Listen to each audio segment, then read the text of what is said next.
I'm working on a cremation urn for a friend of a friend, and part of the design element is I have these twisted columns that sort of flank the urn on four sides. And the idea is to take a piece of Purple Heart, which is square on all sides, and I'm going to turn it into this, which has a 90-degree rotation to it. So I built this jig to create that quarter turn.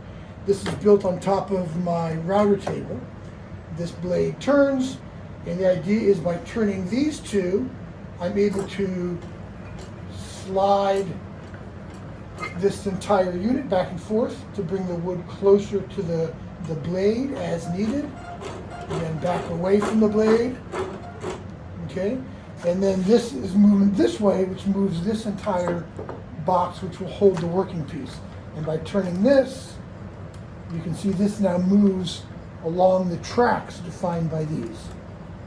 And part of the reason this is important is a router is very aggressive. If the working piece of wood is not securely mounted and it snags on the blade, it'll blow up in your face. It can be really very dangerous. So this whole thing is designed to hold this piece of wood really securely. And likewise, you want to move into the blade very slowly and gradually to avoid said explosion. And so this allows me to advance it, as you can see, at a snail's pace.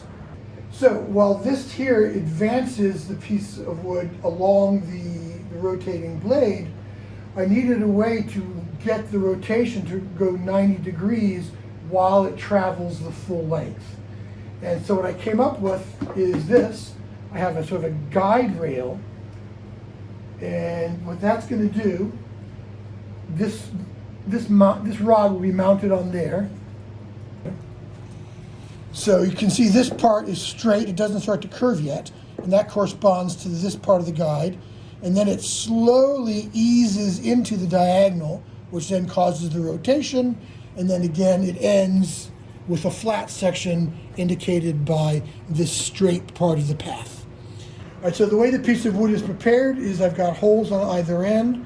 It's going to receive these dowels that pass through these ball bearing units. And once those are knocked in from both ends, I'll then insert the guide rail, which is going to force this to do the rotation that we talked about.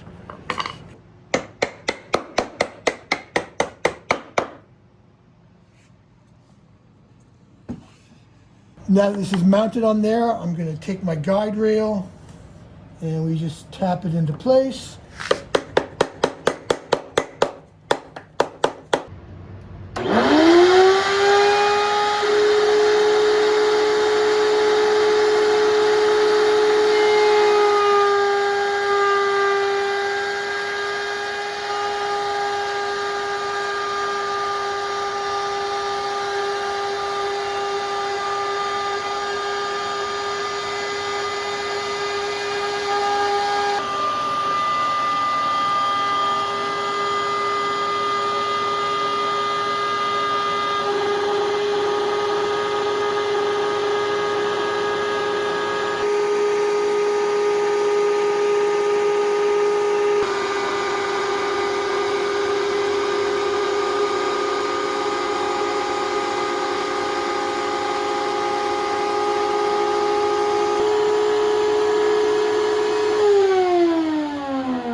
All right, so again, I now need to reset it back this way.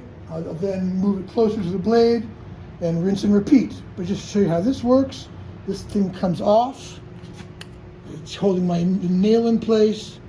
That goes out of the way. Grab my drill and bring it back.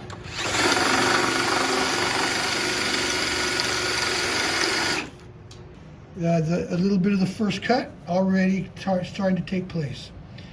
And I'll just do successive passes on that side, and then I'll basically pull out the dowel, rotate this thing 90 degrees, and stick the dowel into the next one. And in that way, we eventually get this.